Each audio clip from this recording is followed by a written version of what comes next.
दरम्यान फडणवीसांसंबंधित माहिती असेल तर तपास यंत्रणेकडे द्यावी असं आव्हान शंभूराज देसाईंनी संजय राऊतांना केलेलं आहे। तर हायकोर्टाने फोन टॅपिंग प्रकरणामध्ये क्लीन चिट दिल्याचं भाजपचे आमदार प्रसाद लाड यांनी देखील म्हटलेलं आहे।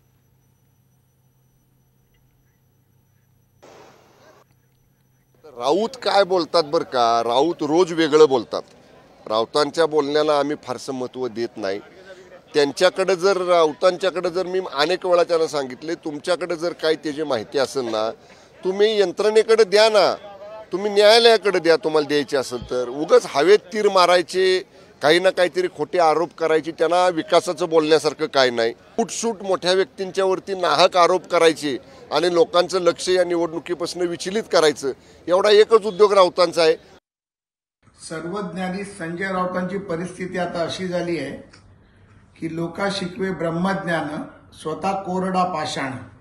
ज्या पद्धतीचे फोन टॅपिंगचे आरोप संजय राऊत करतायत, मला वाटतं की त्यांना माहिती असावं की त्या प्रकरणामध्ये सक्षम यंत्रणा व हायकोर्टाने देखील क्लीन चिट दिली गेली।